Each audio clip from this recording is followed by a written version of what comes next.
Chrysalids by John Wyndham, dramatised by Jane Rogers. Two places, a hand in one hand, and each hand should have 4 fingers and 1 thumb. Any creature that shall seem to be human, but is not formed thus, is not human. It is a blasphemy against the true image of God, and hateful in the sight of God. When I was quite small, I would sometimes dream of a city, which was strange because it began before I even knew what a city was. But this city, clustered on the curve of a big blue bay, would come into my mind. I could see the streets and the buildings that lined them, the waterfront, even boats in the harbour. Yet, waking, I had never seen the sea or a boat. And the buildings were unlike any I knew. Carts ran with no horses to pull them, and sometimes there were things in the sky, shiny fish-shaped things that certainly were not birds. Most often, I would see this wonderful place by daylight, but occasionally it was by night, when the lights lay like strings of glowworms along the shore, and a few of them seemed to be sparks drifting on the water or in the air. Once, when I was still young enough to know no better, I asked my sister Mary where this lovely city could be. Perhaps, she suggested, I could be dreaming about the wonderful world that the old people had lived in, as it had been before God sent tribulation. She went on to warn me very seriously not to mention it to anyone else. Other people, as far as she knew, did not have such pictures in their heads, either sleeping or waking. That was good advice, and luckily I had the sense to take it. People in our district had a very sharp eye for the odd or the unusual, so that even my left-handedness caused slight disapproval. I certainly did not feel unusual. I was a normal little boy, taking the ways of the world about me for granted. And I kept on like that until the day I met Sophie. I was, I suppose, nearly 10 years old. I had made my way down the cart track to the south, along the borders of several fields, until I came to the high bank.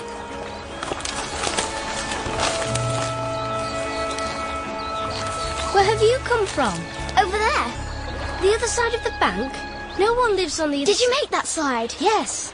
Well, the rain made it, really. If you push off hard, you practically fly. Look!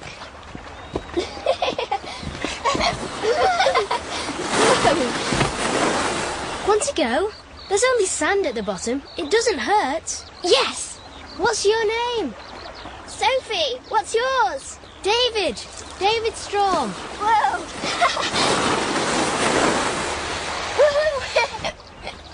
I'm really going to fly this time.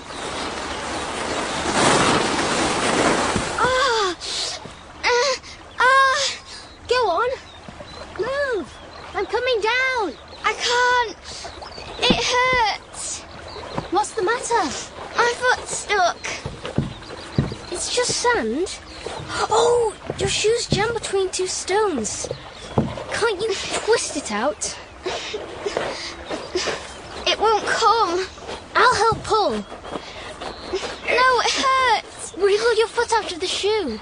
No, I mustn't. But if we get your foot out, I can use a stone to bash the shoe free. I mustn't. I promise. You've got to get it off. If you don't, you'll stay here and die. All right. Go away. You mustn't look. I can't. That's the lace. If you just try and turn your ankle to the side, and we'll just pull a bit. There we are. It's swollen. Maybe you've broken something. Can you stand? I can't walk on it, David. No. I'll go fetch help. No, I'll crawl. I'll get my Uncle Axel. He's kind. No. Your knees are going to be awfully sore. David? Yes? You have to promise you'll never tell. Tell what? About my toes. What? My parents said I must never ever let anyone see my toes, because if they find out, they'll take me away. Because you have 6? Yes. Promise? I promise.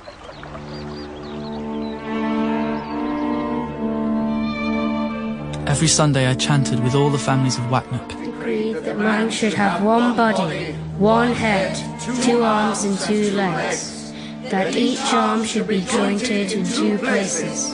I knew it word for word, and yet the sight of Sophie's 6 toes stirred nothing in my memory. It was only after I had helped her back to her home, and her mother had scooped her up and thanked me with tears running down her cheeks, that the monotonous Sunday commandments joined up with reality in my head. And each leg shall be jointed twice. And each foot 5 toes, and each toe shall end with a flat nail. And any creature that shall seem to be human, but is not formed thus, is not human. It is a blasphemy against the true image of God. I ate my supper facing my mother's embroidered text, "Watch thou for the mutant." But it didn't bother me. I was much more interested in my food. I kept Sophie a secret. On a big busy farm like ours, it was easy to slip away, to pretend to have a chore here, an errand to run there. And I never gave the laws of deviation another thought till one day when I cut my thumb testing the axe blade and went looking for a rag to bind it. The guns need cleaning and loading, Axel. They've reported a second raiding party of fringe dwellers. They have to grain again? And livestock. But we have to go tonight, Joseph, for the militia gathering tonight. Yes, woman! They're only 10 miles off. Bother. David, what are you doing? I'm trying to tear this bit of rag, Mother. That's the furthest they've come into civilised lands. It must be starving. Well, I'll have Mary put up some bread and cold meat for the pair of you. Oh, David, for goodness sake, you're dripping blood onto me clean floor. Come here and let me bind it properly. With God's help, we'll push them right back to the Badlands with the other deformities. You can lead the prayers tonight, Emily. Stand still. Why'd you have to go and do this, just when I'm busy with dinner? I'm sorry, I could have managed it all right by myself if I'd had another hand. What was that you said, boy? I said I couldn't manage to tie this for myself, Father. And you wished you had a third hand? No, Father. I only said if I had another hand. You would be able to tie it. If that was not a wish, what was it? Joseph, the boy... Be quiet, Axel! I only meant if. You were calling upon the devil to give you another hand. But I wasn't. I only... Everyone in this room heard you! You'll make it no better by lying. But... Were you, or were you not, expressing dissatisfaction with the form of the body God gave you? I just said if You found fault with the norm. You know what the norm is? The norm is the image of God. And yet knowing this, you deliberately wished yourself a mutant. What is a mutant? A thing accursed in the sight of God and man. And that is what you wished to be. Down on your knees! Lord, we have sinned in our mission. We beg thy forgiveness that we have not better instructed this child in thy laws. We pray that thou instill in him a proper respect for the true image. Amen. Now go to your room and pray for a forgiveness which you do not deserve. Emily, fetch my whip. David, are you all right? David, what's happened? David. David? Are you hurt? Are you hurt, David? David, are you all right? David, are you hurt? David? Axel, get the horses ready. I will come to you later, boy, to administer your punishment.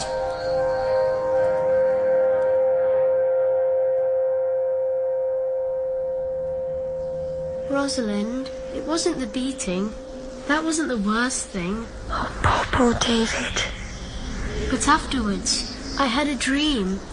We were all standing in the yard, like we did for the last purification. That was when my father slit the throats of the little hairless calf and the lamb with no eyes. But this time it was Sophie. Your friend, Sophie? Yes, standing there, barefoot, with everyone staring at her. And my father with the knife shining in his hand. David, it was only a dream. Why should you want to hurt your friend? Then she began to run from one of us to the next, begging us to help her. She's not a mutant, is she? No. And he caught her and dragged her back to the middle of the yard, and everyone started to sing a hymn. Hello, Davy. Talking to yourself? No, Uncle Axel. Have some ointment for your back. Here, let me see. Sorry. It'll sting a bit. Now you want to tell me all about it, old chap? You didn't go with Father and the militia? Well, I thought I'd stay and keep an eye on things here. So, who were you chatting to so busily? Rosalind. Well, I can't see where she's hiding. She's at home. At least, she's near home. In the little treehouse her brother's built in the spinney. So, you pretend she can hear you? It's not pretend. What do you mean? We talk to each other, in our minds. With thought shapes in our minds. You and your cousin Rosalind? Yes. This isn't play stuff, it's the real truth you're telling me here, Davy boy. Yes, Uncle Axel. And you never told anybody else, nobody at all? No, it's a secret. Good. I think you must keep it secret. Never, never tell anybody else what you've just told me, never. It's very important. You'll understand better when you're older, but you mustn't do anything that would even let anyone guess about it, all right? Shake on it. It would be best if you could forget it altogether. I don't think I could. I mean, it just is. It'd be like trying to forget... How to talk, or how to hear, perhaps? Rather like that. You hear the words inside your head. Not exactly. There are sort of shapes, and if you use words, it's easier to understand. But you don't have to use words. Not say them aloud as we're doing just now. Oh, no. It just helps to make it clearer sometimes. Yeah, and it also helps to make things a lot more dangerous for both of you. Now, I want you to promise me that you'll never do it aloud anymore. All right, Uncle Axel. And you make sure Rosalind promises the same, all right, Davy boy? Just keep it inside your heads. I didn't tell Uncle Axel about the others because he seemed so worried already. But that evening I put the matter to Rosalind, and we tuned into Michael and the other thought shapers too. Once, when I was talking to David, my mother came into my room very quietly. She didn't say anything, but the look on her face and the way she shook her head made me shiver. We've all felt the same at different times, haven't we? Yes, Michael. We have all felt as if it was wrong or shameful when we share thoughts. People look at you strangely. My uncle says we must keep it completely secret. He says our lives may depend on it. Let us swear. We'll all swear, Michael, to keep our thought shape secret. We must keep it in our heads and never speak aloud at the same time. We can do that. Emily! Axel! I'm hurt! No one who doesn't share our ability must ever know of it. Yes. Mary! Mary! Put water on to boil! Lean on me to dismount, Joseph. That's it. Have you wait? Flesh wound, that's all. But I can't get this arrow. Bringing him in now! Take them prisoners! Just help him up this step, Axel. If we can't remove it, I'll have to send for the doctor. The prisoners are coming! Two of the Fringes leaders en route for a Kentuck. Will they take food and water here? Aye, we'll rest 10 minutes here, then be on our way. Uncle Axel, are they really Fringe's men? They are, Davy boy, and it's a rare thing to capture them. They're better woodsmen and cleverer at hiding themselves than proper human beings. But they look just like... They have the same number of arms and legs as... Well, keep your eyes peeled and you'll see.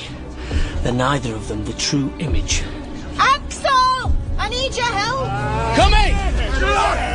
When they were dragged off their horses, I saw what was wrong with one of them. He was 7 feet tall. His legs and arms were monstrously long and thin. It made him look half man, half spider, and his face... His face brought me up dumbfounded. He was the spitting image of my father. He nodded at me. What's your name, boy? David. David Strorm. The man they helped into the house, that man with the injured arm, would be your father, Joseph? Yes. So we're at Wakk Nook? Yes. Home at last. I'm sorry. I David? Get away from that. Come here now. Off you run, little nephew! Off you go! Your father wants you. How dare you speak to that deformity?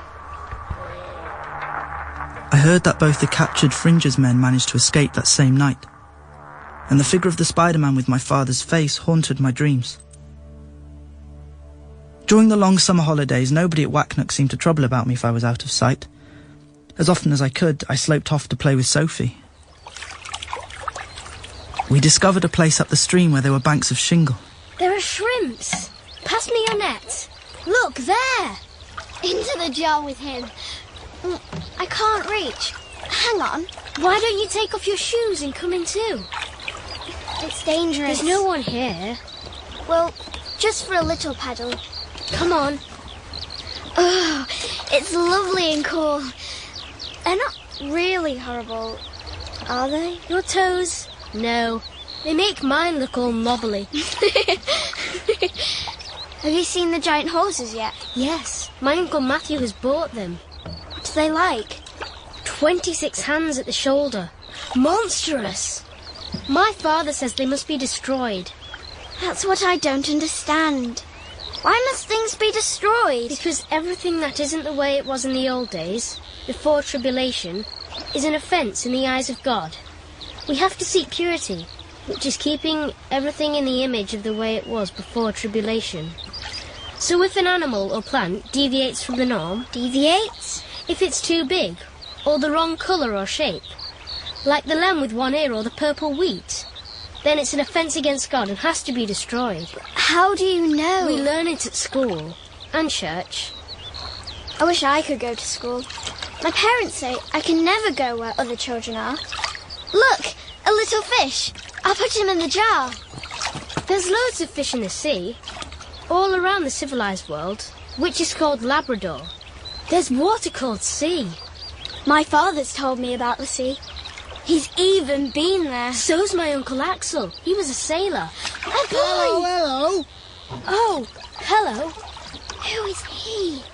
Alan Irwin, son of the blacksmith. He used to go to my school. Well, David Strorm, and who's this? She's just... Here, Sophie, your shoes. Catch. You're useless, Strorm. You throw like a girl. Where's she come from? Nowhere. I just met her. Catching shrimps? Ah, they're no good, you know. What's this? Hey, what the devil's this? He was staring at the damp footprint on the rock. Sophie had rested one foot there as she bent to tip her catch into the jar. The print of all 6 toes showed clearly. I kicked over the jar and a cascade of water and struggling shrimps poured over the footprint. But I knew the damage had been done. Where's she off to? Hey, stop! No! Leave her alone! Get off me! I'll get you! Get you and whose army? No! He's... Gosh, Sophie, what did you hit him with? This rock. He's still breathing, isn't he? Yes. Let's go. We'd better tell my parents. Her father listened carefully while we told him about it, then turned to his wife and said, "Well, my dear, this is it." They hugged each other, and though I didn't yet know what it meant, I knew they were sad. Her mother made us some food, and as we ate, Sophie's parents began to load up their 2 little horses. We're going away. Going away? Mummy said we'd have to go if anybody ever found out. We nearly did when you first saw them. Your toes? Yeah. But you mean right away? Never come back? I think so. Where? I don't know. A long way away. Mrs. Wender brought in a series of satchels and packs. I watched glumly as she dumped them close to the door and went away again. Sophie's father came in from outside to collect them. Mr. Wender, please can't I come too? He explained to me that I couldn't. If they were caught, they'd be charged with kidnapping as well as concealment. But also, once they got out of our district, no one would bother about them. As runaways, they'd just be someone else's responsibility. But if Joseph Strorm, the preacher's son, was missing, there'd be a hue and cry for miles around and posses out hunting for us. He asked me to stay the night in their house before going home, to give them longer to get safely clear. Sophie held out her hand with something concealed in it as she said goodbye. A lock of curling brown hair tied with a yellow ribbon. The last I saw of them was Sophie's arm waving as the dust beneath the trees enveloped them. I didn't dare contact Rosalind or any of the others, as I'd been sworn to total secrecy. I shan't speak of my lonely night and the terrors I felt, but It was as real and distressing as the reception awaiting me when I finally made my way home. David, don't you try slinking past. Come here! Yes, Father? The inspector has been waiting to talk to you. Hello, David. Where have you been? You've been out all night. Where? Sullenness isn't going to help you. Who was this child, this blasphemy you were with yesterday? I don't know. You dare lie to me! No, David, concealment of a blasphemy, not reporting a human deviation, is a very, very serious matter. People go to prison for it. It is everybody's duty to report any kind of offence to me, even if they aren't sure, so that I can decide. Young Irwin says this child has 6 toes. Is that true? No. He's lying. I see. Well, if it isn't true, it can't matter if we know her name, can it? I'll deal with this. The boy's lying. The devil needs beating out of him. Go to your room!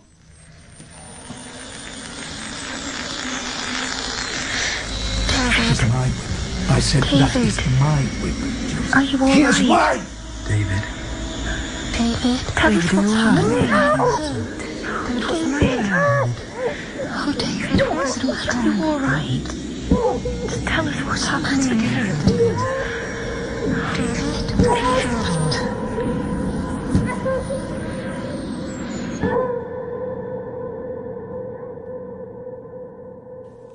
My Uncle Axel was away on border patrol.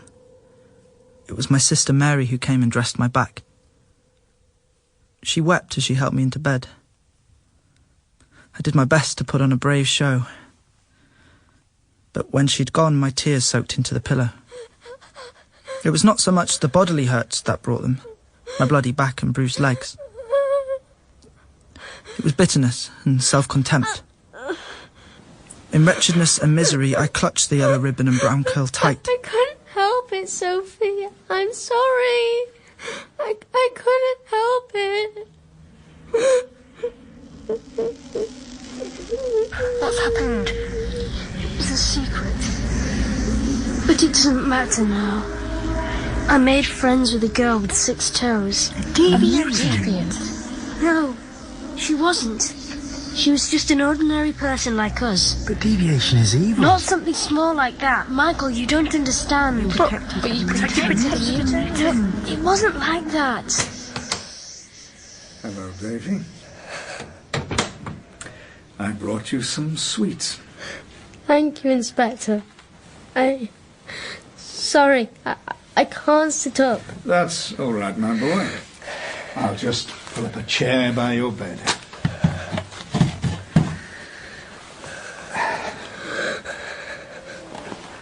How long have you known that Wender child? What is her name, by the way? Sophie. How long have you known that Sophie deviates?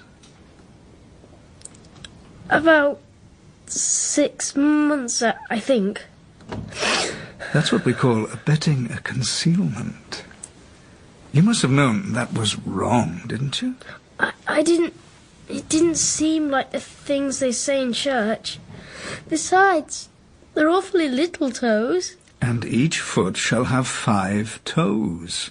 You remember that? Yes. Well, every part of the definition is as important as any other.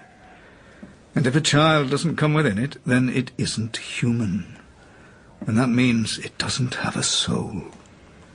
It is not in the image of God. It is an imitation. And in the imitations there's always some mistake. Only God produces perfection. So although deviations may look like us in many ways, they cannot be really human. But Sophie isn't different. Not in any other way. You must have realized Sophie deviated. Why didn't you tell your father or me about her? I had a dream that my father would treat her like he does the farm offences. I dreamt he had a knife. But blasphemies are not treated in the same way as offences. What happens to them? Well, David, you'll find out as you grow older. The devil sends deviations among us to tempt us away from purity. Sometimes he is clever enough to make a nearly perfect imitation, so we always have to be on the lookout for the mistake. And when we see one, it must be reported at once. You'll remember that in future, won't you? Sophie's my friend. I don't want to punish you again, seeing how severely you've already been... My best friend. Loyalty is a virtue. But there's such a thing as misplaced loyalty. One day you will understand the importance of loyalty to the purity of the race. They got them! All three of them!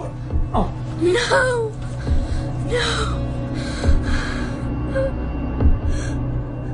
It was 3 days before I could leave my bed. My mother brought me food but didn't speak to me. But Rosalind and the others sent me thought shapes of sympathy and understanding. It's impossible to tell lies in thought shapes, and so gradually they were coming round to my way of seeing Sophie, even though it was against all we'd been taught. On the first morning I was out in the yard again, walking stiffly and cautiously so my healing back didn't crack open. Michael suddenly reached me. David, are you better? Nearly. One of us is gone. Have you heard from the boy at the charcoal makers? I don't think so. Not for a few days. The rest of us have all tried to reach him. We can't get through. Maybe he's asleep.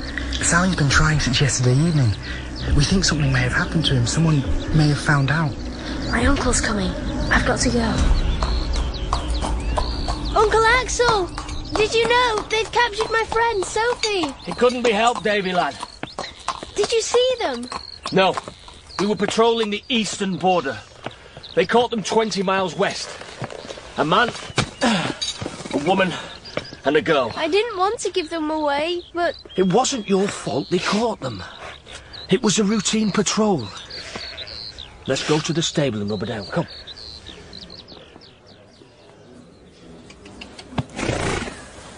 I'm going to run away.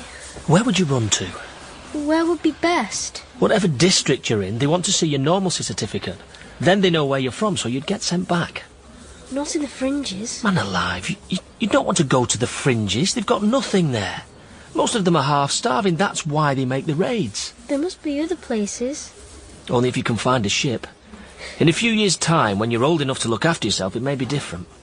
But what's it like? Beyond Labrador? Godless. That's the sort of thing my father says. Fair enough, Davy boy.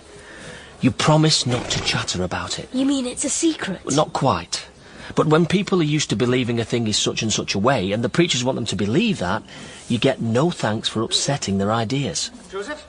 Hello, Inspector. I've got to deal with that boy of mine. It's all right, Davy boy. He's been punished enough, Joseph. I called to tell you we'll take the matter no further. Spare the rod and spoil the child. Vengeance is mine, saith the Lord. Let the child pray for forgiveness. That will suffice. There you go, Davy.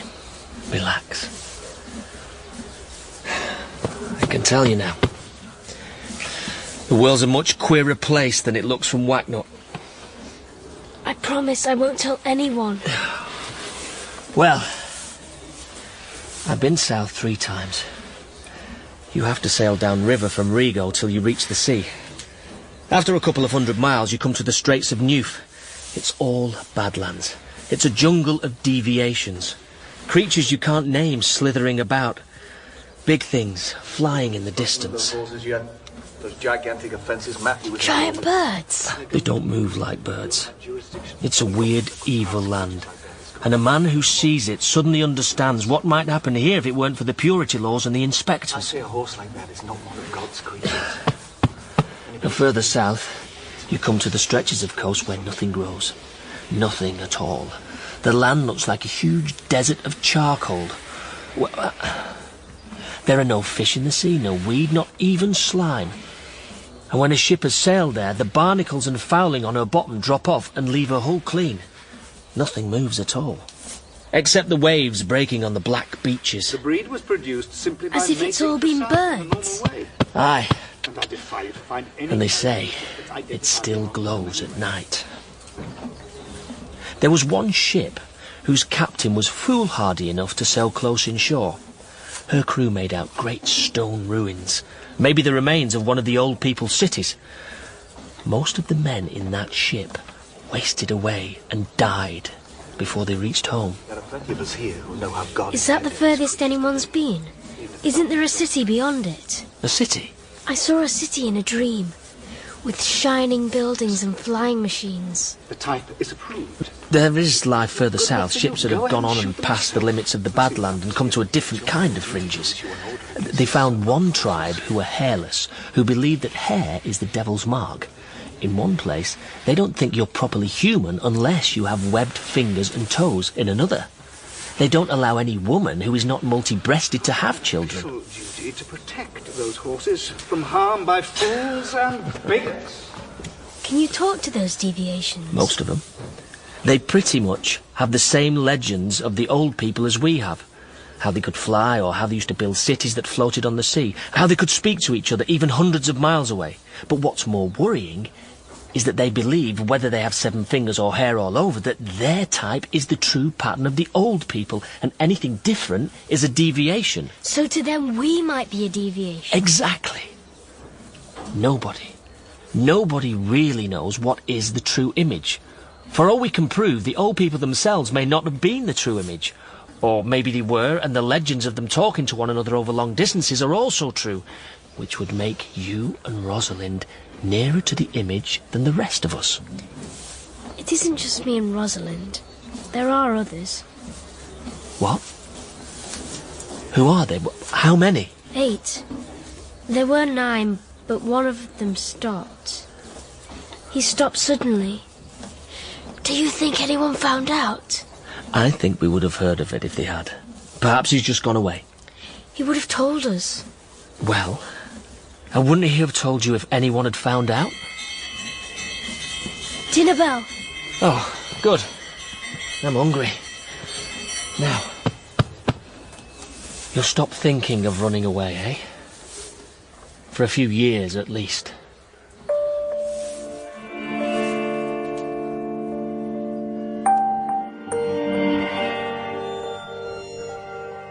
It's just as well I didn't run, because shortly after that my sister Petra was born. It came as a genuine surprise to me. There'd been a slight sense of expectation for a couple of weeks, nothing I could pin down though. Then one night I was woken by the howling of a baby. There'd been no baby in the house when I went to bed, and in the morning no baby was visible either. She couldn't be admitted to until the inspector had been called to issue his certificate. The inspector, to my father's rage, kept him waiting all day. But when he finally inspected her, Petra was pronounced to be a human baby in the true image, and we were allowed to see her.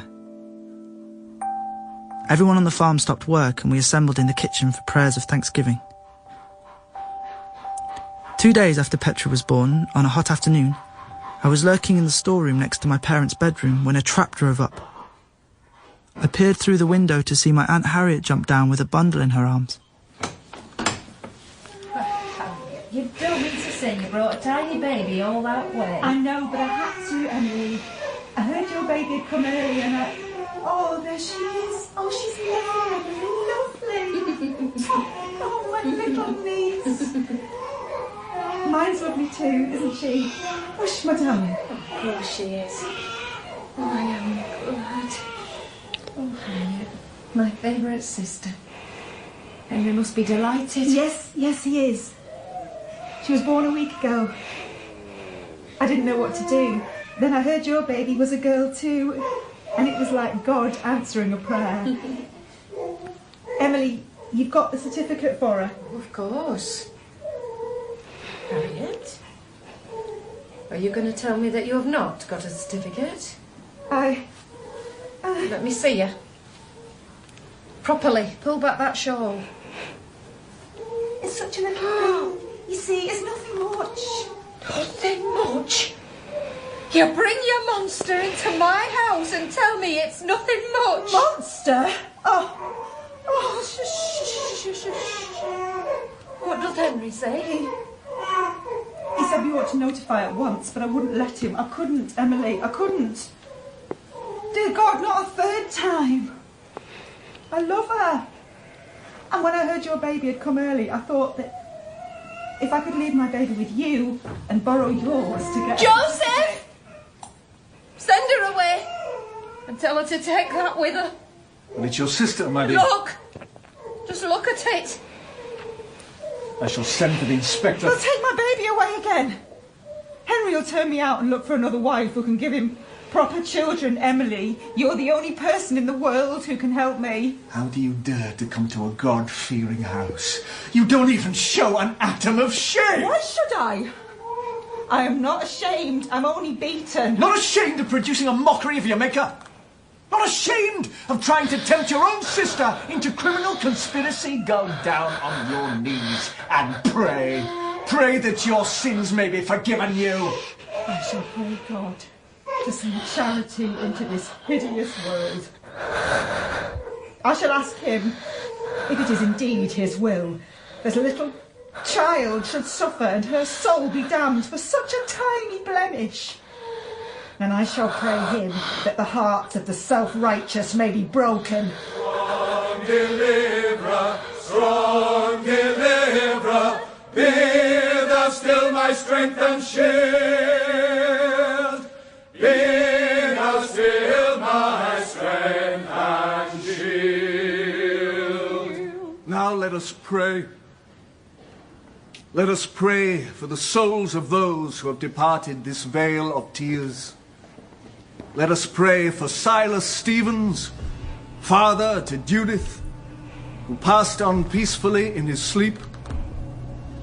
Let us pray for Harriet Sleet, sister of my own good wife, who has died by drowning. My Aunt Harriet.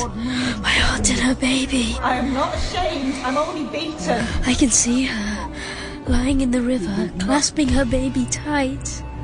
I can see her hair swirled around her face by the water. Her eyes are wide open, but she sees nothing. And I shall pray him that the hearts of the self-righteous may be broken. To grow and breathe would spread pollution until all around us would be mutants and abominations. Oh God, please, please, let me be like other people. And faith are weak. Here it shall never happen. Our ancestors were of the true stock. They have handed on a trust. Please, let me not be different.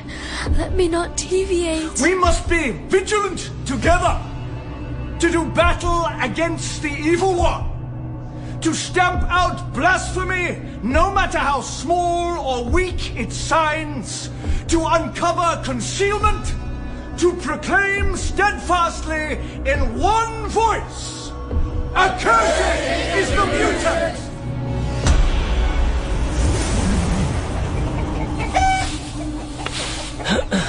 Uncle Axel! Well now, Davy. What's the trouble? I want to know what happened to the baby. What baby? Aunt Harriet came here with her baby. So that was it. The baby was different, like Sophie was different.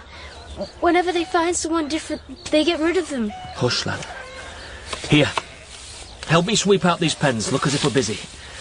You must learn to watch yourself, Davy, and they'll never find you out. I don't want to be different. I prayed to be normal. Well, even if the old people were the same kind as us, what of it? Where are they in their wonderful world now? God sent tribulation upon them. Tribulation wasn't just tempest, hurricanes, floods like they had in the Bible. It was a lot worse. It made the black coasts and the ruins that glow in the dark. We've got to believe that God is sane, Davy boy. But whatever happened out there was not sane. But tribulation... A word. A rusted mirror reflecting nothing. What were the old people really like? What was it they did to bring this frightful disaster down upon themselves and all the world? You mean they were bad? What will we gain by trying to rebuild the kind of world the old people lost? Another tribulation? But if we don't rebuild the world that has been lost, what can we do? Think, Davy. What is it inside a man that makes him a man? A soul. Souls are just counters for churches to collect, all the same value. What distinguishes man from the beasts is mind. And minds aren't all the same value. You see where I'm going? Not really. Man got his physical shape, the true image, before he knew he was a man. It's what happened inside his head after that made him human. He discovered he had a mind which he could develop. He could learn and develop new qualities of mind. Now, the way I see it, you and Rosalind and the others have got a new quality of mind. To pray God to take it away is wrong. It's like asking him to strike you blind or make you deaf. Since that's the way you are, you must work out what is the best use you can make of it. Now, pass me that shovel. Oh, and that reminds me, lad. I heard something about an accident to a charcoal burner's son, which may set your fears at rest. Listen, all of you. My uncle has found out that the one of us who vanished was Walter Brent, killed by a falling tree. So he wasn't discovered? No, Rosalind, no. Oh, that's a relief. Oh, we are glad. Thank you, David. But we need to know who each other are, and where we live, so we can check up, in case any of us ever go missing again. David's right. We need to look out for each other. I'm Rosalind. I'm David's cousin, and our farms neighbour each other at Wakk Nook. We're sisters, Anne and Rachel, 4 miles out from Wakk Nook. And I'm the elder. And there are 2 more sisters, Sally and Catherine, but they're away from home. Yes, we know them. Well, I'm Michael, and I've just started school at Kentuck because my parents say I can learn real history and geography here. So I was thinking I could pass on to all of you in thought shapes everything I learn. Oh, yes, good idea, Michael. We can all learn together. We can share what we learn. But don't ever let slip that we know more than they think we should. And so there passed an outwardly uneventful 6 years. We learned to pull all kinds of knowledge, yet to keep that hidden from the norms. Raids from the Fringes increased. And my cousin Rosalind and I realised we were in love. Although it seemed to me that we had always been. Our minds had always loved each other. We were all lulled into a false sense of security as we became more practised at hiding our powers. Until the day that my little sister Petra suddenly announced herself. We were harvesting. Here, David. I'll take your side for a bit. Go down and help with the stoking. Thanks, Uncle. Do with a breather.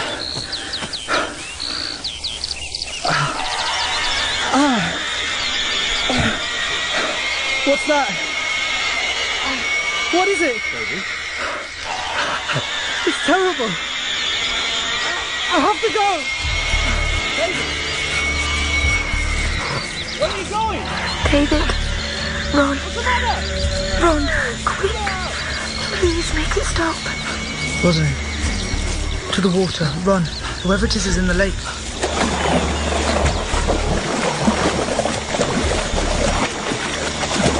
Are you there, David? It's David! Who on earth is able to make that noise?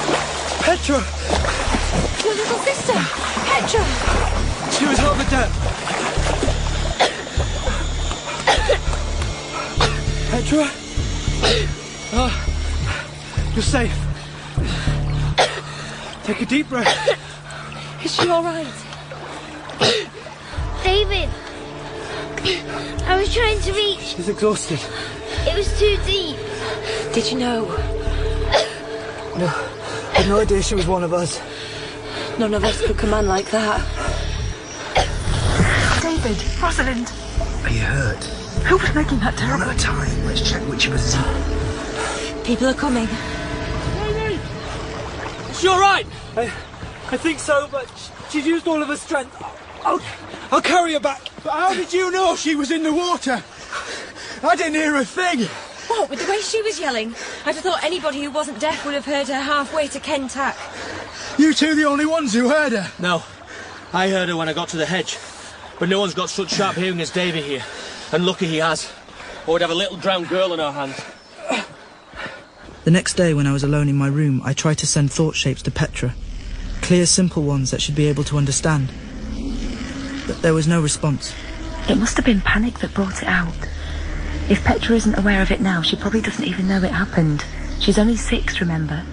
I don't think it's fair or safe to burden her with it till it's necessary. It's true. It's hard to watch every word we share. It's hard to hide the sharing of thoughts. We should wait till she's older. Our only safety is in hiding. The season on the farms had been a bad one, with many tribulated crops, not just the tomatoes, but potatoes, lettuce, even beans, and everyone was suspicious and angry, looking for scapegoats. Public feeling towards concealments was noticeably less tolerant than it had been the summer before. There was a period of weeks when it seemed to rain every day. In the midst of the gloom, to our amazement, Anne announced that she was going to marry a Norm. Alan Irwin, the boy who had informed on Sophie. You can't, Anne. For your own sake, you mustn't. It'd be like cutting off one of your senses. He'll never be able to understand you like we can. Oh, I'm not a fool, Michael. I've thought about it more than you have. There are 3 of you boys and 5 of us girls. David and Rosalind are already a couple. Are you saying that 2 of us girls must never marry? Never have lives or homes of our own? If not, then 2 of us have got to marry Norms. We can't be the only ones if we wait. Oh, I love Alan. And you want me to waste years waiting for someone who may never come? I didn't ask to be the way we are. But you can't switch it off. Oh, it's easy for you, Rosalind. You'll be in terrible danger, Anne. Living with you night and day, Alan's bound to notice. No, he won't. Because I shan't communicate with you. You'll receive us whether you want to or not. Don't turn away from us, Anne. We are your brothers and sisters. We think together. If you hurt us, you hurt yourself. Oh, I hate having you in my head. I hate all of you. I hate the very idea of you. Anne, please. She's gone. Rachel, she's blocking us. She doesn't mean it. I know she doesn't mean it. No, but she wants Alan so much. Her thoughts are all confused and twisted with it. Anne, come back to us. Listen to us. Anne, come back. Anne.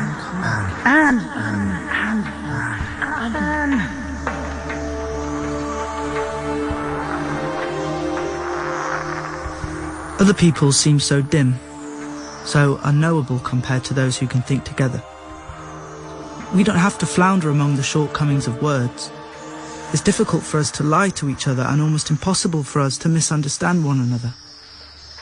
Why would any of us want to be tied to a half-dumb normal who could never make more than a guess at anyone else's feelings and thoughts? I turned to Uncle Axel for advice. He knew about the forthcoming marriage, but had no idea that Anne was one of us. I've dreaded this day. She never wanted to be different from normals. Now she wants to be as like them as she can. You don't think that perhaps she can make herself live like a norm? Cut out the thought shapes altogether? No. It'd be like taking a vow of silence for the rest of her life. So she's planning to sacrifice herself for one loyalty, to him. Sooner or later, the burden of that, the guilt, the need for someone to share the knowledge of her true self will lead her into trouble. But what can we do? Just a few words in her sleep would be enough to expose all of you. Does she have the right to create a constant threat hanging over your heads, just because she wants to live with this man? I don't know. A shipmate of mine was once adrift in a lifeboat and a sailor drank seawater and went mad. He tried to wreck the boat so they would all drown together. In the end, they threw him overboard. If they hadn't done it, he'd have taken the rest of them with him. We couldn't do that. This isn't a nice, cosy world for anyone, especially not for anyone different. Maybe you're not the kind to survive it after all. It's not that. If it were Alan you were talking about, if it would help to throw him overboard, we'd do it. But we can't sacrifice Anne. We're all too close together. It wouldn't just be murder, it'd be like violating part of ourselves. The alternative is the sword over your heads. A sword inside us would be worse.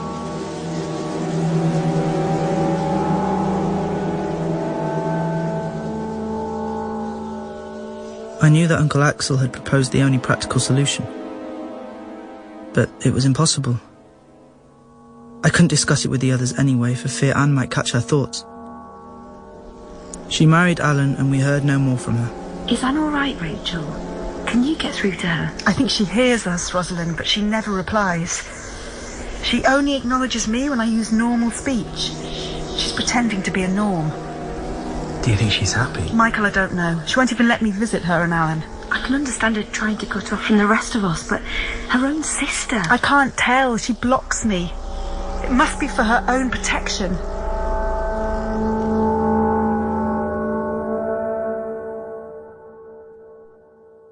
There had been hostility between my father and Rosalind's ever since my father had tried to get my Uncle Matthew's great cart horses denounced as deviations. Now both men regularly reported each other to the inspector for the least deviation or offence they could spot in the other's crops. The two families were not even on speaking terms. Rosalind and I met infrequently and very discreetly. Rosalind! Oh, David. Thank goodness you're early too. Did you choose the prickliest hedge you could find?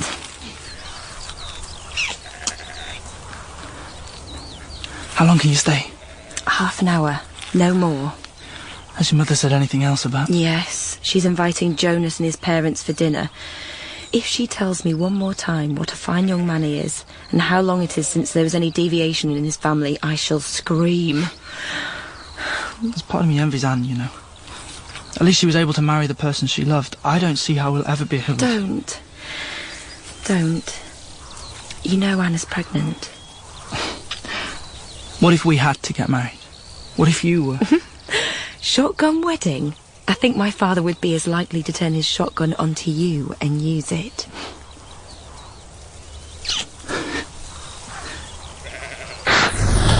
David, Michael, everyone, oh listen. Alan has been killed. Alan? How? Anne's Alan. What's happened? They found him on the field path with an arrow through his neck. Where's Anne? Does she know? Is she all right? I've been trying to get through to her, but she won't respond. She's completely closed to me. Go and see her, Rachel. Yes, I'm going. She must have someone. An hour later, Rachel came through again. She won't see me. She won't let me into the house. She's let a neighbour in, but screamed at me to go away. She must think one of us did it. Michael, you know we didn't. We couldn't do a thing like that. No one of us hurt Alan. We've got to get through to her and tell her it wasn't us. Try, all of you.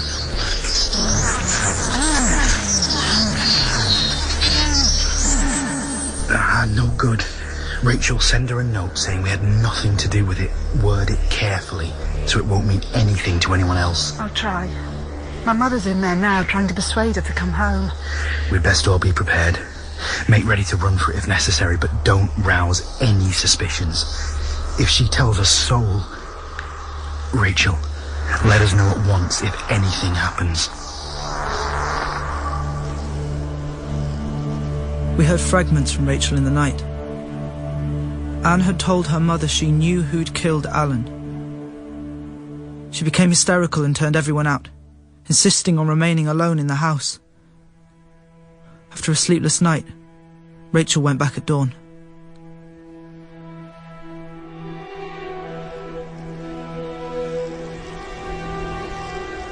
The house was quiet. Really quiet. I knocked and knocked and she never answered. So I called her neighbour and together we used one of the logs from the woodpile to push in a window. And we went upstairs. Oh, Rachel. Poor Rachel. We are so sorry. She was hanging from the beam in her bedroom. We got her down and laid her on the bed, but she was cold. I couldn't think what to do. The neighbour covered her with a sheet and said we should go for my mother. There was a folded paper on the table. She gave it to me. This must be for your parents, she said. It was addressed to the inspector. Did you? I realised she couldn't read, so I put it in my pocket. Quick thinking. Well done, Rachel. So I went home.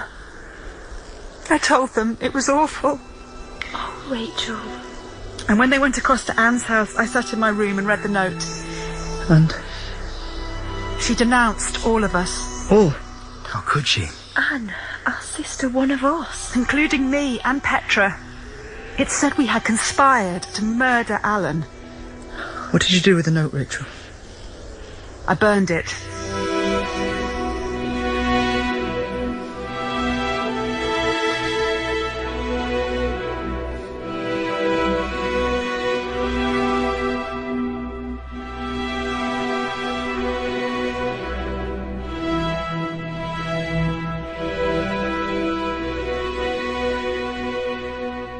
In the Chrysalids, David was played by Matthew Beard, young David by Ben Hanley, and Rosalind by Verity May Henry. Uncle Axel was played by Jeff Hordley, Joseph and Gordon by Conrad Nelson. Michael and Alan were played by Henry DeVass, Harriet and Rachel by Emma Cuniff, and Sophie by Isabel Doran. Emily and Anne were played by Fiona Clark, Petra by Sidney Wade, and the Inspector by Rob Pickavants. The Chrysalids was written by John Wyndham and dramatised by Jane Rogers. It was directed in Salford by Nadia Molinari.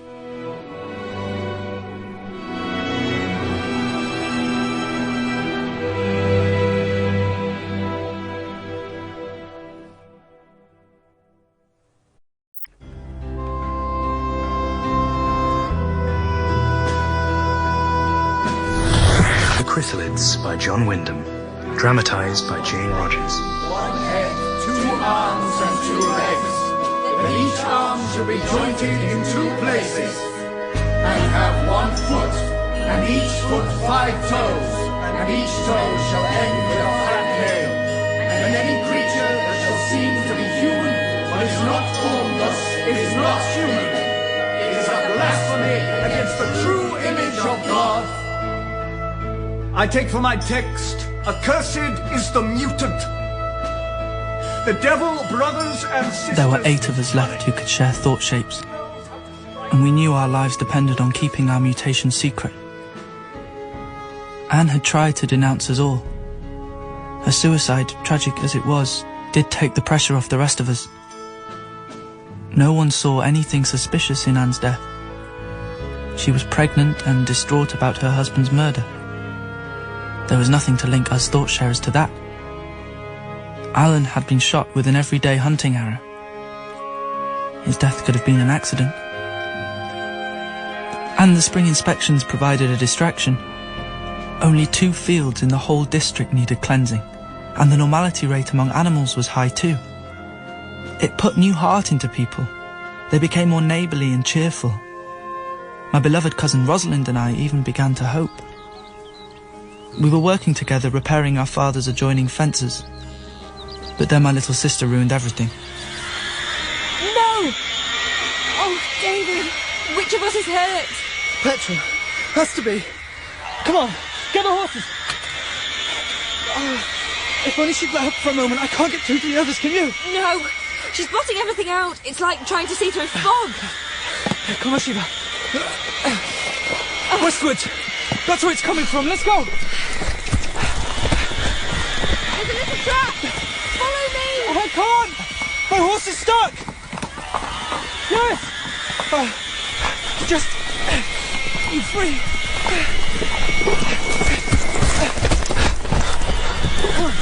Come on. Where are they? Rosalind! Rosalind! Petra's pony was lying on the far side of the glade with its throat torn open. A huge, mutant cat-like creature was ripping flesh from its haunch with long, curved claws. I started to unsling my bow.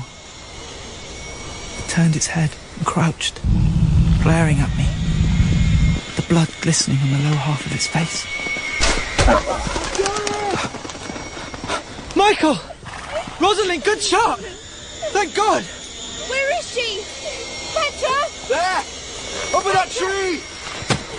We must make her stop. She was bringing all the others. How did you get here so fast, Michael? I was visiting my grandmother. Right. You're safe now. Poor pony! My pony! Shh, there. It's all right, my darling. You're safe. It's terribly dangerous. You can for us ride to be with found me. together. Don't cry. I'll leave you and David to look after her. All right, darling. Here. Wipe your eyes. Thank you, Michael. Petra, here. Hold tight around Rosalind's waist. We can't help the poor pony now. Are we ready? That terrible distress call. Was it one of you? Sally and Catherine. It must be. She's all right now. Please go before anyone sees us together. It's too late. This man followed us. We couldn't. What's going on here? Nothing. It's all right. My sister's pony was attacked, but she's safe now. What brought you two girls here in such a hurry? We heard the child screaming. I was right behind you. I heard no screaming. I'd have thought everyone for miles around would have heard it. The pony was screaming too, poor little brute. Where are you from? Let me see your tags. Here. Petra, give him yours. We're not outlaws. Show me yours. Jerome Skinner. I'd say it's near half an hour since that pony did any screaming. How did you two girls manage to come straight to this spot? We knew it came from this direction. And when we got nearer, we heard the little girl. Very good of you it was to come to help my sister. Lucky she wasn't hurt. But I'd better be getting her home now. Of course. I hope she feels better soon. Goodbye. Goodbye. And thanks again. Good Samaritans. So you don't know those two? Of course not. Never seen them before.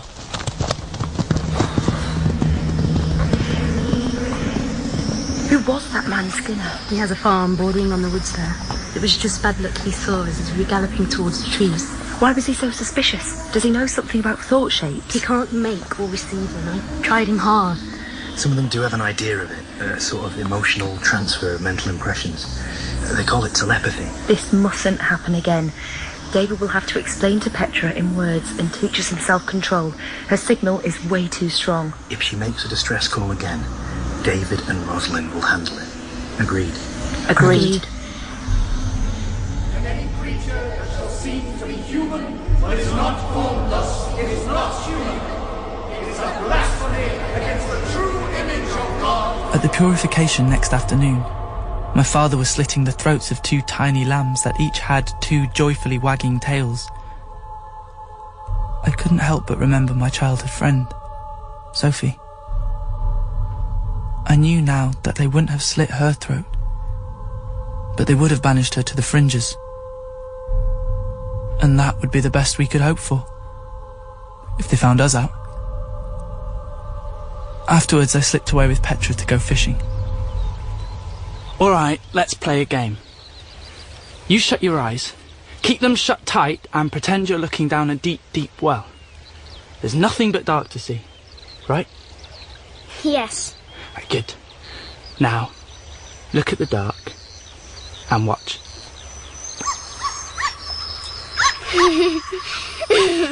A puppy. That's very good. Okay, watch it carefully.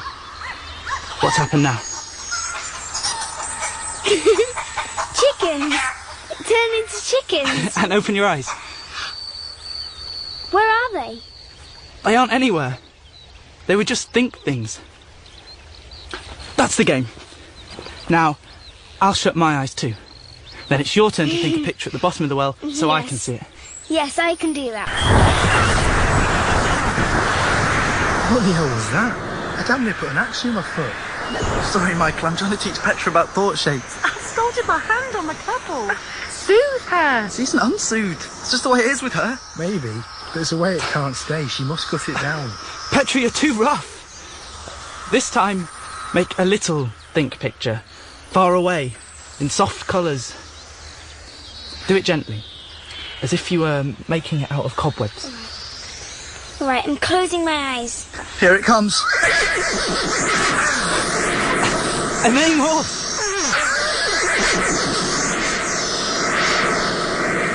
Wonderful. Now you want to cut her down to about 1% of the power in that last one before she burns our brains out.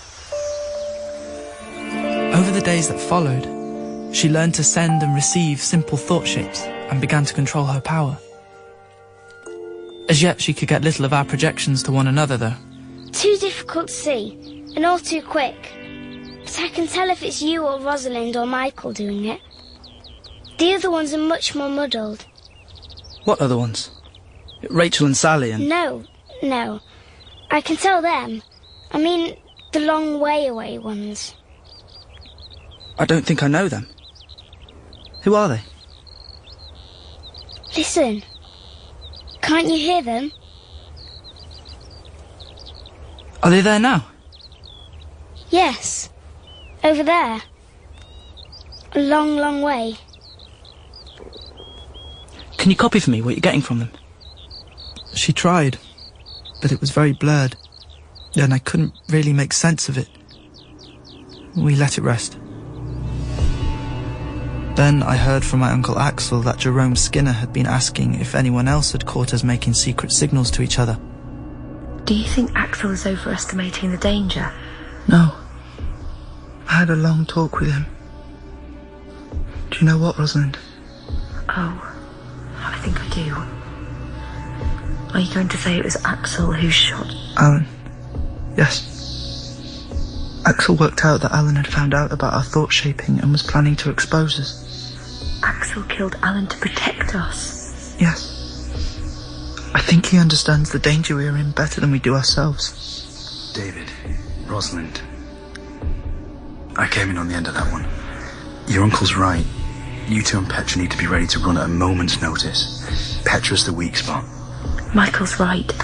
If they start to question There's her... nothing to link the rest of us into it at the moment. Skinner was suspicious to see Sally and Catherine in the forest, but as far as we know, he doesn't even know their names. All right. David, I'll get my things ready tonight. You prepare what you can for you and Petra.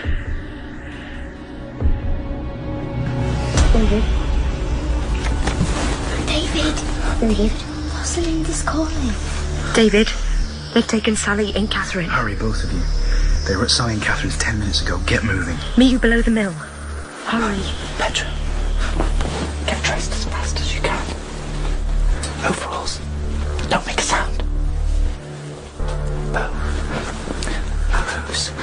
Bread and cheese. Drinking water. Blankets. Don't put your shoes on yet. Carry them and come tiptoe. Like a cat.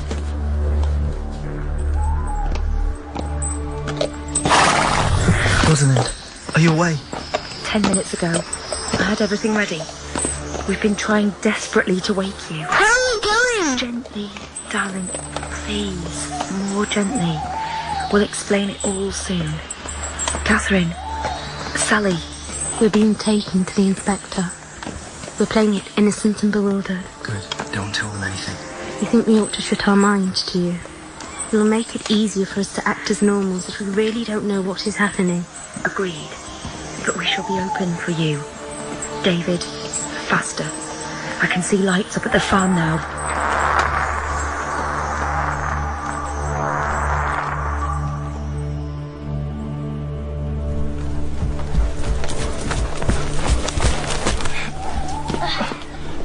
You brought the great horses? Yes. We'll need supplies and they won't tire. Hoist Petra up to me.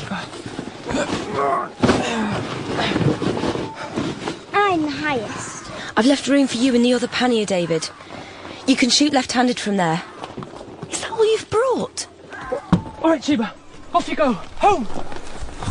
There was no time. If you'd spent more time preparing and less time sleeping. My mother and I spent 2 solid hours packing these panniers. Your mother? Go on. She's sort of half known for a while. I think she felt as long as she didn't have to admit it in words, it might be all right. When I told her this evening I had to go, she cried. But she helped me. My mother would never... Did you plan this route, Rosalind? Of course. Through water, then over rocks. We need to hide our scent and our tracks. You're right. I'm sorry. Well, since you slept so well, you can take the first watch.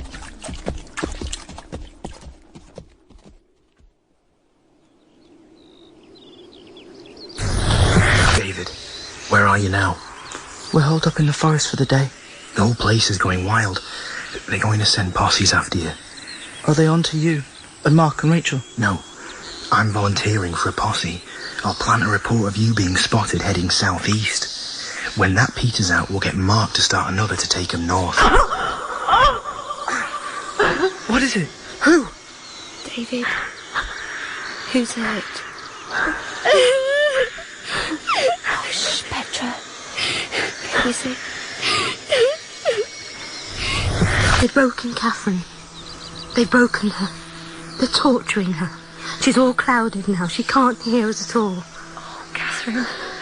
Why? It is war. Someday I'll kill them for this. They hurt her. Why did they hurt her, David? They were trying to find out how Catherine... Hush now. Catherine has admitted thought shapes. I have too. They would have forced me to it in the end. Couldn't face it.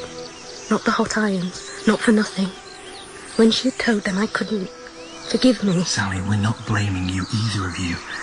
But we must know what you've told them. How much do they know? About David and Rosalind. They knew, really. But they wanted it confirmed. Petra too? Yes. I'm sorry. But they worked it out. It's the only reason why you would have taken her with you. Anyone else? We've told them there isn't anyone else. They want to know how we make thought shapes and what the range is. I'm pretending it's no more than 5 miles. Catherine, she's barely conscious. She could only see what they've done to her. Her poor feet.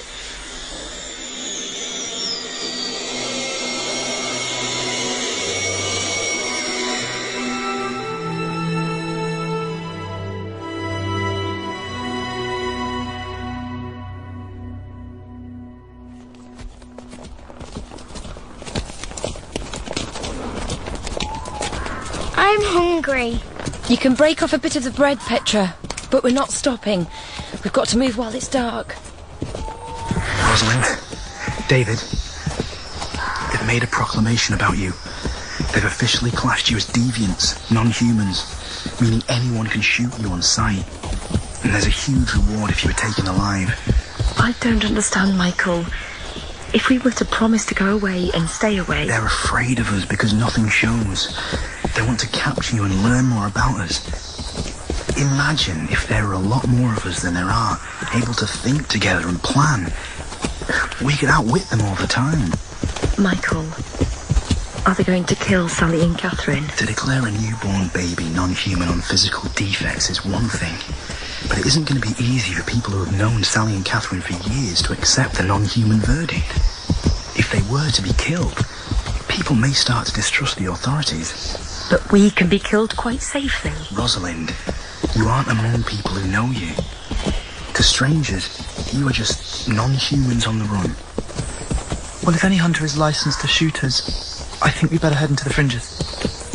Good idea, David. If you can find a place to hide up there for a bit, we'll see if we can fake your deaths. Tomorrow we're going southeast to search for you. I'll let you know what's next. If you run into anyone, make sure you shoot first. Petra, hush. What's the matter? I don't want to go to the fringes. I'm scared. There's hairy Jack who eats children. There's bogeymen. And old Maggie with teeth as long as knives. Petra, listen to me. The people who live in the fringes, they're just like us. Not monsters. At home, they make up those stories to frighten babies. The fringes people might look a bit different, maybe with extra fingers or ears or hair. But inside, they get just as sad and lonely as we do. Who's the other one, Michael? What? What do you mean? Someone making think pictures all mixed up with yours. I get nothing. Me neither. Shut up! Petra, what is it? Somebody asking questions. She's a long way away. She says she heard me before when my pony got killed. She wants to know who I am. What do you think? Yes. Tell her. I shall have to be very loud. She's so far away. We closed our minds, and it's just as well we did. Petra's thought shapes were simple, but they still hit me with a violence and brilliance which deafened me. You? Where is she? Petra's pointing southwest. Did you ask her the name of the place, Petra? Yes, but it didn't mean anything. Except there were 2 islands and a lot of water. She doesn't understand where I am either.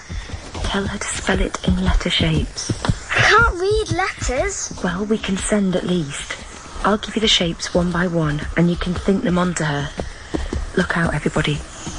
Rosalind pictured L, and one by one the other letters of Labrador, and Petra relayed them with devastating force.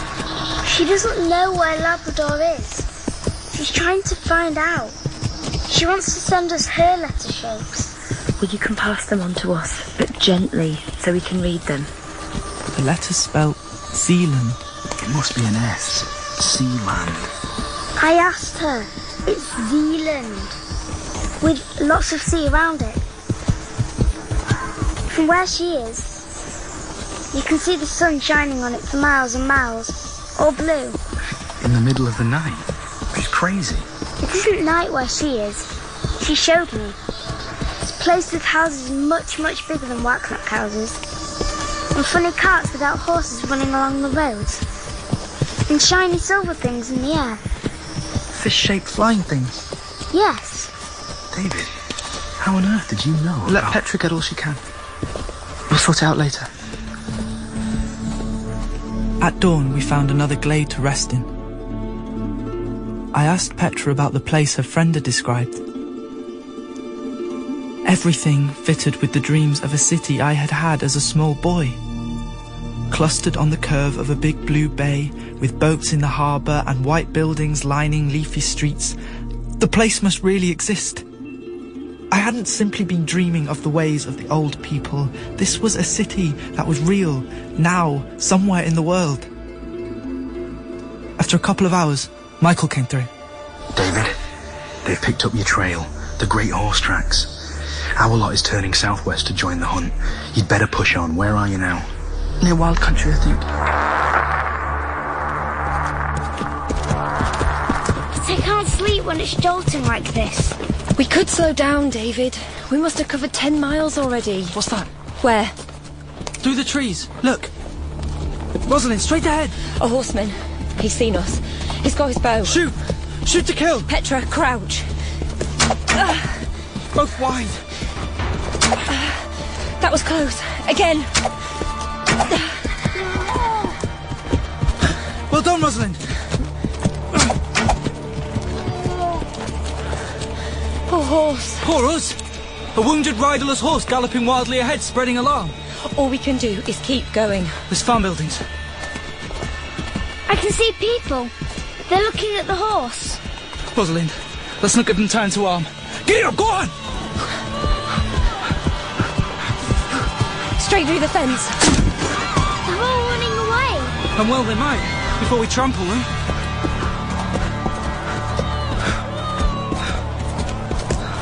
They won't catch us now, David.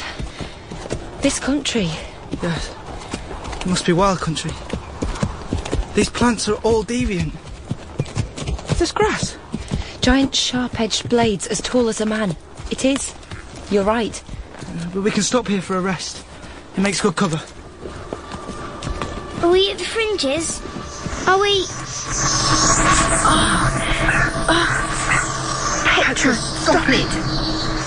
Sorry, I forgot. It's the Zealand woman. She wants to talk to one of you. Well, you keep quiet or you'll blind us.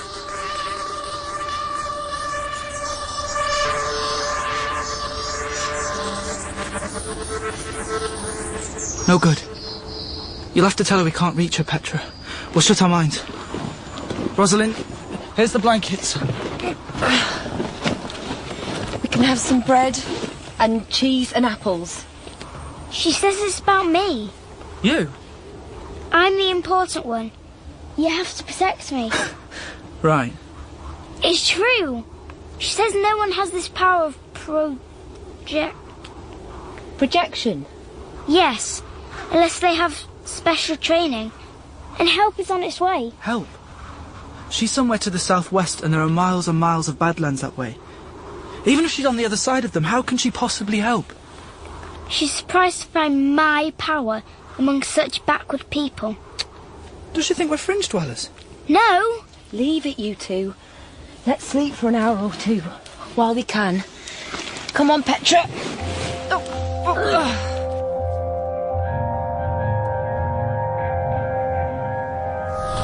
David, are you awake? I am now. They've picked up your trail again, at a small farm on the edge of wild country. You gallop through it? Yes, Michael. There's a party converging there right now. Better get moving again. I don't know how it is in front of you, but there may be some men cutting across from the west to head you off. They can't risk a cordon of single sentries because Fringe's people are scouting around too. With luck, you should be able to sneak through. All right. What's happened to Sally and Catherine? I don't know. Michael, it's Rachel here. There's been nothing understandable from Sally for a long time. Mark and I are afraid. Go on. Well, we think Catherine's dead. And Sally? There've been just one or two little jumbles from her, very weak. Not sensible at all. So we're afraid. They've tortured her. You see what that means, David? They're ready to break us down in the attempt to find out more about us. You mustn't let them get hold of Rosalind or Petra. Better to kill them yourself. Yes. I understand. Why did he say you must kill Rosalind and me? Only if they catch us. Why? Well, we're different from them because they can't make thought shapes. And when people are different, ordinary people are afraid of them. Why? We aren't hurting them. It's a feel thing, not a think thing. The more stupid they are, the more like everyone else they think everyone ought to be. Once they get afraid, they become cruel. I still don't see why. Look, we don't want you and Rosalind to be hurt like they hurt Catherine. Being dead's better. It's like being so much asleep they can't hurt you at all. David, when you killed me and Rosalind... Darling, we won't let them catch us. Now let's wake Rosalind and not tell her any of this, because she'd only worry. It's a secret. Well, at least we've got the stars to steer by. Sealand must be a funny place. Everybody there can make think pictures. Grab the reins! The lead rope's broken! Brace yourself against the sides of the pannier! We've lost the front horse! We're heading straight for the forest! Petra! Rosalind, are you both alright? Shaken a bit, but yes. It's a bit clearer over there. Look, isn't that a track? It's heading south. They might not follow us right into the fringes. Man, we could make faster progress on a track. What's that? Someone's coming. Someone huge. My arrows are... Well, don't shoot, David. It's the other horse.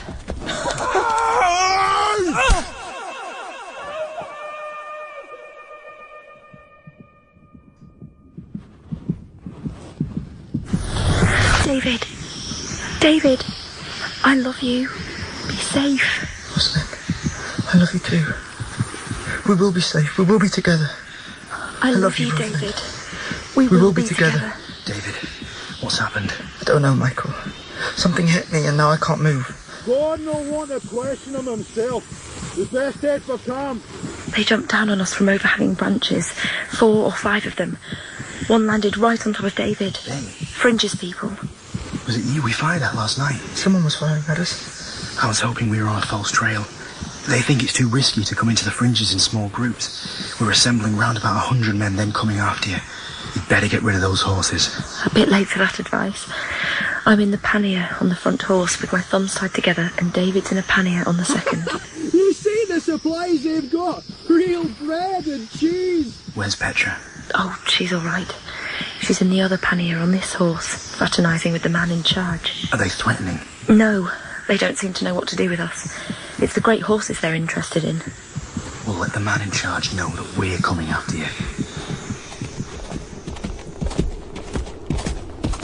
Hello there. Feeling better? My head. Here. Have a drink.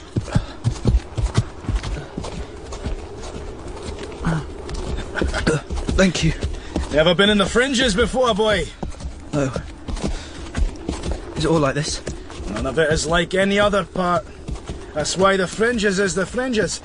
Pretty near nothing grows true to stock here yet. Yeah. Sure. It'll settle down in time. Wild country was Fringes once, but it's steadier now. And the place you come from was wild country once. God's little game of patience, I reckon it is. I thought it was the devil that rules in the Fringes. It's your parts where the old devil's hanging on and looking after his own. Arrogant they are, those norms, true image and all that. But you're here because they threw you out. Nobody chooses to be in the Fringes. True enough. But now we as hearers can work it out. The old people thought as they was the last word and they could do as they please. But God doesn't have any last word. He changes and grows like everything else as is alive. So, he sent along tribulation to bust up their world. He shuffled the pack to see if it wouldn't give a better break next time. Why have you taken us prisoner? Any stranger as enters the Fringes gets taken and questioned. It's standard. We're being chased. Did you know that? By norms. By posses from the other side of the border. Good. That'll suit us fine. David. Rosalind. Can you hear her now? The Sealand person. I know you are in danger. Can you hear me? Yes, we can. Agree to whatever the Fringe people say. Play for time. Tell them about the danger you are in from your own people. Some deviational tribes detest the appearance of normality. Explain to them how different you are inside. Tell them about thought shapes? Yes. The really important thing is the little girl. Keep her safe at all costs. But who are you? Where is this Sealand? We are the new people. Your kind of people who can think together. We're building a new world, different from the old peoples and from the savages. The kind of world God intended, perhaps. The old people were shut off from one another with only clumsy words to link them. Often they were shut off still more by different languages, different beliefs. They were an inadequate species. Are there many of us in other places? Yes, we have discovered thought shape makers in other lands, but none so far away as you. Now we have machines again, we've started fetching them to safety, as we will with you. Look after the little girl. She is unique. That's me! Petra, gently, please.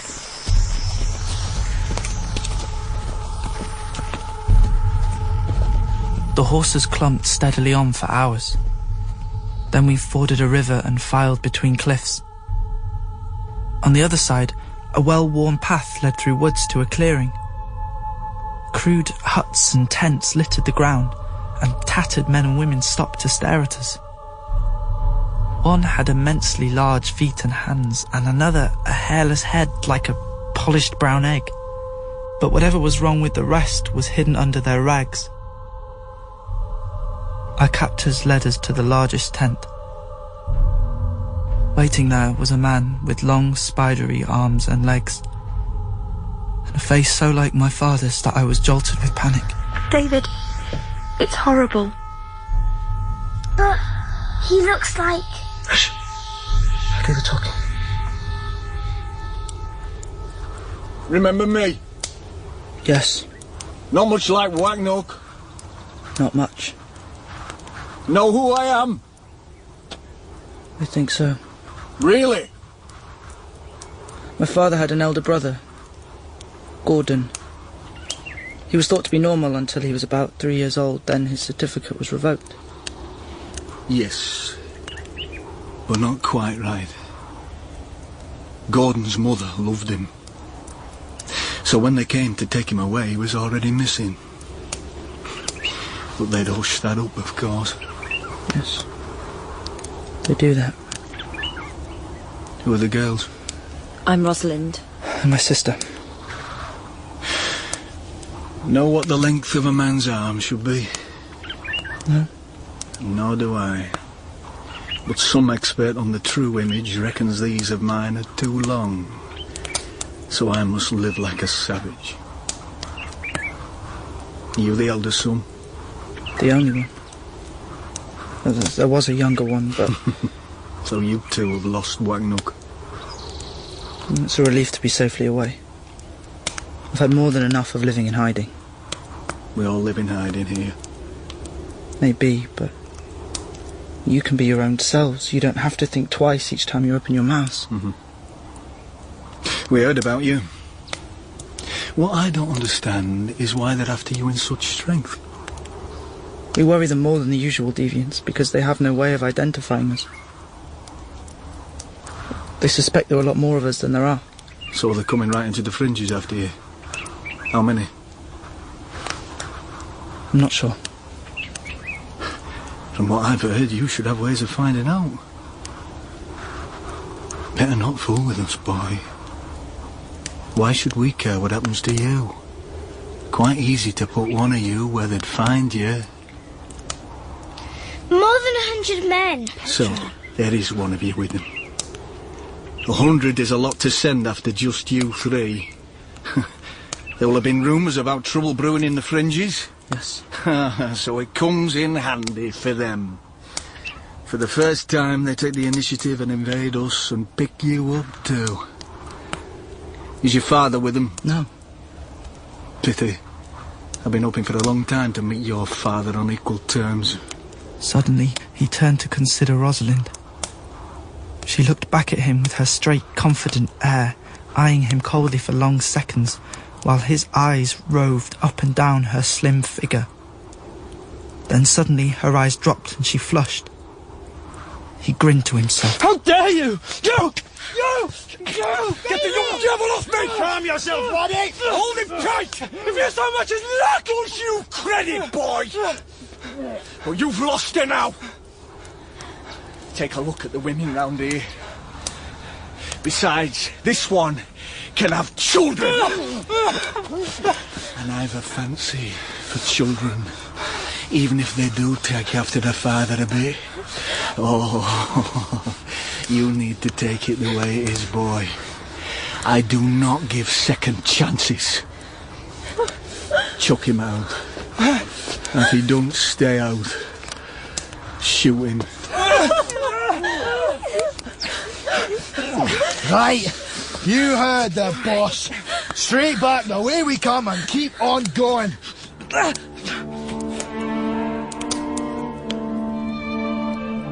After a few paces, I looked back, but he had an arrow trained on me. So I kept going until the trees hid me, then doubled back under cover. Just what he was expecting. He didn't shoot me, just beat me up and slung me back into the undergrowth.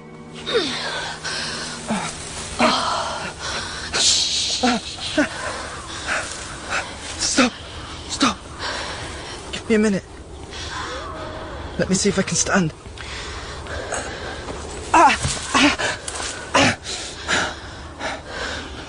Why are you helping me? You don't remember me, David. Sophie. Sophie. Have they hurt you badly? I can move my arms and legs. There's blood on your face. Nothing broken, I don't think. I saw them bringing you in. You and the little girl and the other girl. Who is she? David. My cousin Rosalind. Gordon wants her, doesn't he? That's what he said. She could give him babies. What are you trying to do to me? So you're in love with her? Yes, we love one another. Right. Gordon's gone away, where the fighting is. She's safe just now. Yes, she's asleep. How do you know that? Is it true you can mind read? Some of us can think together. We can understand what is in each other's minds. That's how we deviate. My mother used to say there was something about you. She said you sometimes used to understand her before she spoke. Your mother must have had a little of it, without knowing. It must be wonderful. Like more eyes inside you. Something like that. But it can hurt a lot sometimes. To be any kind of deviant is to hurt. Always. If she were to give him children, he wouldn't want me anymore. Sophie, are you in love with him? With that spider in Don't call him that. We can't, any of us, help being what we are. Gordon's kind to me. You don't understand. There's nothing here, no future. If I could give him children... Tears squeezed out from under her closed lids. Her hair hung in matted strands. Her dress was stained, and her arms were scratched and filthy. I remembered the little figure who had given me a lock of hair tied with a yellow ribbon. And my heart ached. Sophie, Rosalind would never let it happen. I know that. You can't know a thing like that about another person. I could feel what she was thinking about that. About Gordon when he looked at her. Can you see what I think? No. It isn't a kind of spying. I don't understand. But we should go. It's dark enough now. Can you walk? If we keep away from the firelight, they won't spot us. Do you live in one of those tents, Sophie? No. I live up here. Give me your hand. Can you feel the ladder?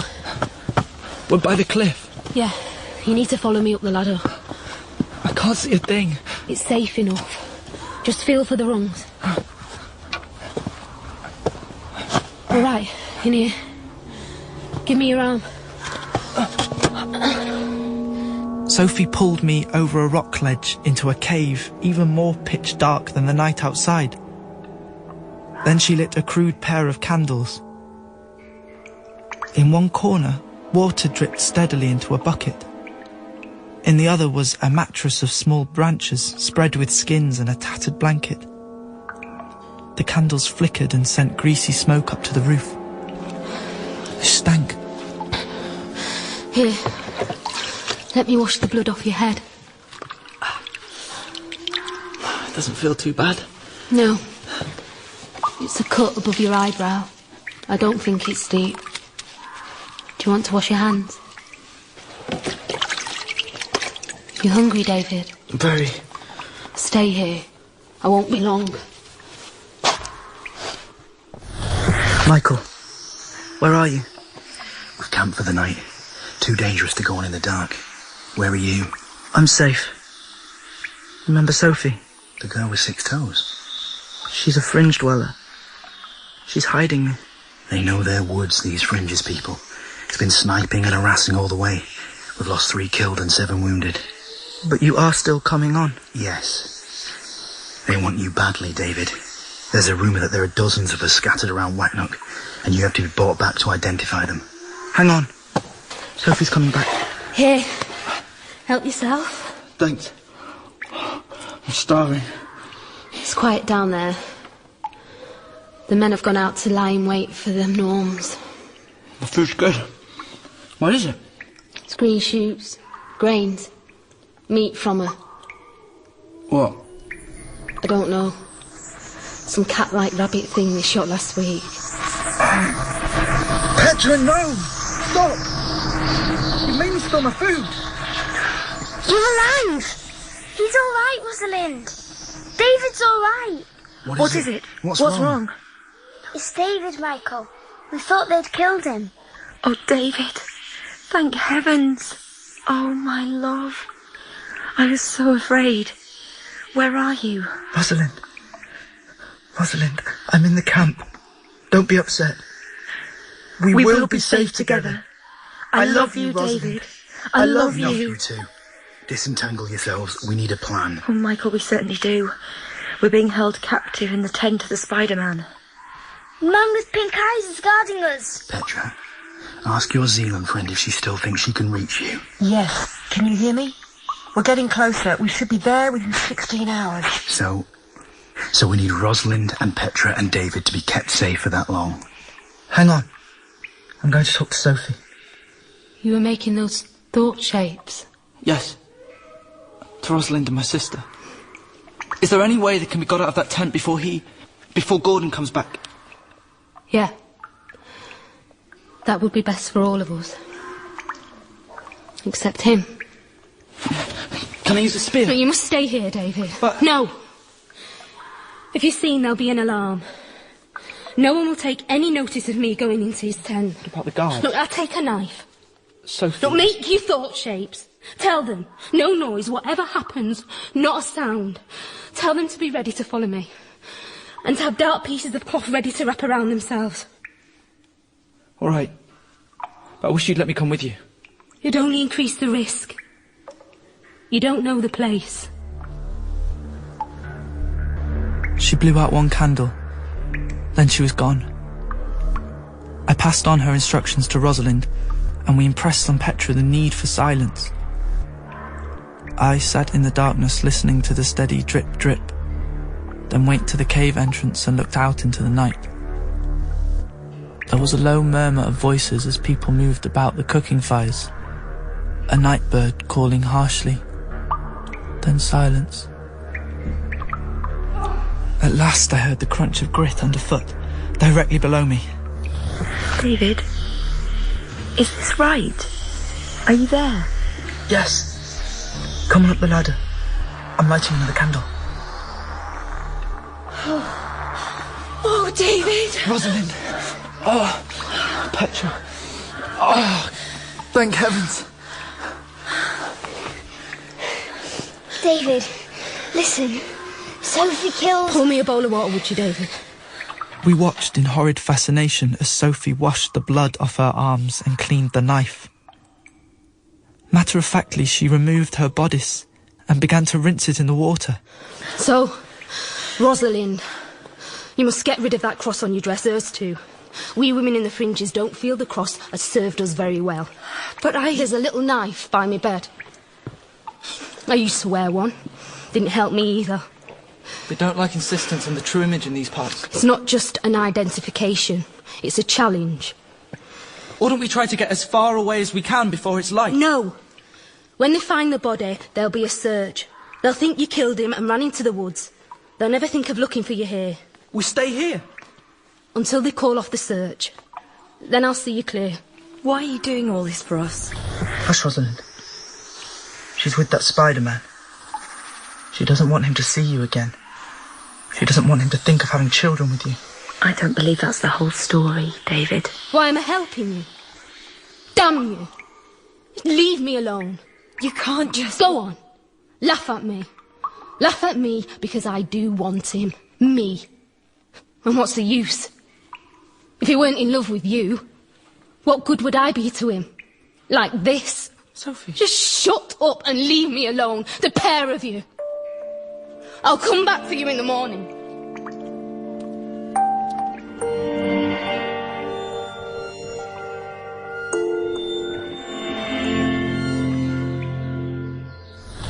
David, did you mean to sleep all day? What's the time? Well, it's been like 3 hours and we've already fought a battle. Michael, what happened? A rout of the Fringes people at a cost of a couple of wounded to us. So you're advancing? Yes. I suppose they'll rally somewhere, but for now they've simply melted away. We can't leave this cave in daylight, but if your lot captures the camp, they'll search it and we'll be found. Do you think we can count on the Sealand people? You can count on us. We're 8 hours away, flying over terrible ruined land. It's fused into black glass. It's like going over the rim of the world into the outskirts of hell. To think that a whole race could go insane and do this. If we didn't know you were on the other side of it, we'd have turned back. No! Don't turn back. We won't. Don't worry. Here. I brought you some porridge. Sophie, did you find the guard? They think you killed him.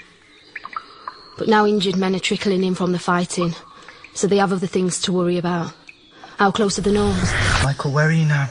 Clear of the forest, into rough country. They're already in rough country. So, 3 hours.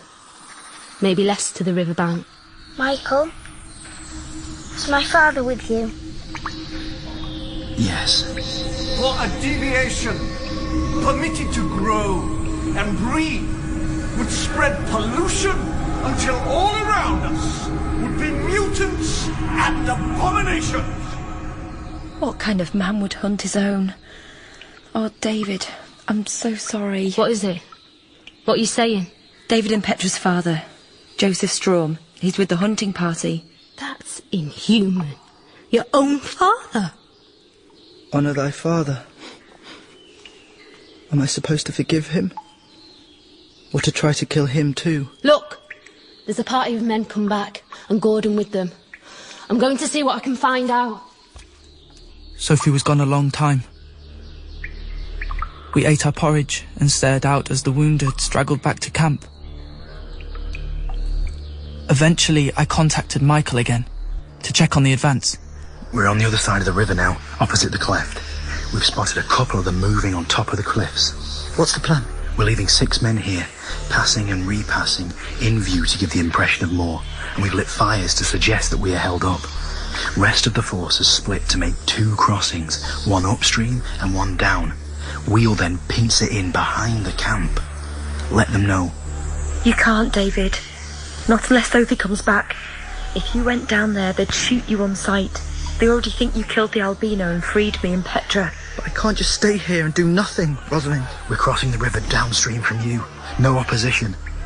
Look, they're running towards the firing. There's the Spider-Man. And Sophie. Michael, is that your lot shooting? No, it's the other party trying to draw the Fringes men in their direction so we can come in from the opposite side and take the camp from the rear. They're succeeding! We need a sharper reading on you now. Petra, can you count for us? 1, 2, 3, 4, 5. Good. We're closer than we thought, practically there. Keep your thoughts fixed on me, Petra. All these men from Wakk Nook. Look how many. Our neighbours, our friends, coming to hunt us down. To capture us and torture. Oh, David, look. Father. But look at the Spider-Man. He was standing by his tent, bow in hand, watching the riders. Sophie was tugging at his ragged jacket, urging him to run towards the caves. He brushed her back with his long right arm. Suddenly, his bow came up like a flash, bent to its full, and loosed. The shaft took my father in the chest. He jerked and dropped to the ground. The Spider-Man snatched up Sophie and began to run. His spindly legs had not made more than 3 strides when a couple of arrows took him and he fell. Sophie ran on, but an arrow took her in the back of the neck. She dropped in mid-stride. Oh, Sophie. Sophie. What's that noise? Don't be frightened. Just stay where you are. We're here, David. In the camp, all opposition has melted away. Look up! Look up! A bank of mist hung over us. Through it, I could make out one of the strange fish-shaped craft that I had dreamt of in my childhood. It was growing bigger and louder as it dropped towards us. Glistening threads like cobwebs seemed to drift down from it. In seconds, the whole place was in chaos. Men cannoned into one another, panic-stricken horses trampled through the tents, tripped and sent their riders headlong. Michael, this way towards the caves. Coming. But there's this sticky stuff like cobwebs. Look up to the top cave. I can see you now. I can't move my hand. It's stuck. Don't struggle. Lie down if you can. Keep still on the ground so it can't get round you. It's falling on everyone, Michael. It's holding them captive. It's holding me captive, damn it. Where they're struggling, it seems to tighten around them. Lie still, like she says. David, look out! It's wafting in. Move back, both of you! Here they are! The wind's blowing the filaments into the cave. I can't see, it's on my face! It's on me too! Keep calm. We can free you in a minute, just don't move. Count, Michael, to guide me to you. 1, 2... She went to Michael first, where he lay glued to the ground by the sticky threads. She sprayed him with a substance that made them dissolve. I felt his leap of relief. Then we heard them making their way up the ladder to our cave. Hold still! You must be David. The threads can only be broken with this spray, otherwise they tighten. Thank you. Turn around. And now for the other 2. David, just look down there. Those threads are shrinking. They're crumpling the tents. They're pulling bushes up by the roots. So you must be Petra. Oh, well, it was worthwhile. It's hard to get permission to come. We've never travelled so far to rescue someone before, but you are worth it. I'm free. At your age, untrained, you control a thought halfway round the world. Now, Rosalind. Oh, thank you. There's that sound down there. Are they all dead? The plastic threads contract as they dry. A man who struggles and entangles himself soon becomes unconscious. That's horrible. It's not pleasant to kill any creature, but these people had no future.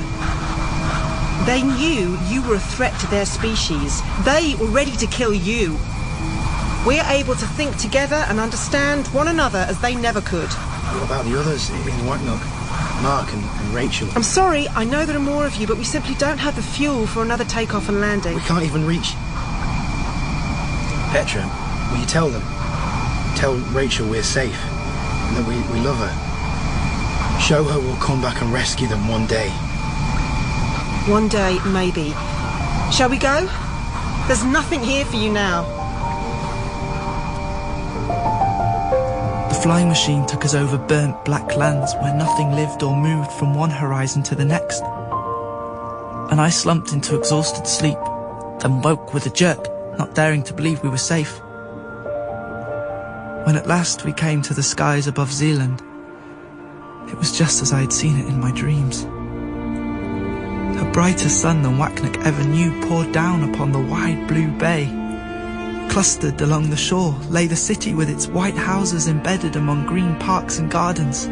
I could make out tiny horseless vehicles sliding along the wide tree-bordered roads. It was so familiar I almost misgave. I took hold of Rosalind's hand to reassure myself. It is real down there, isn't it? You can see it too. It's beautiful. I never thought there would be anything so lovely. And listen, David. What is it?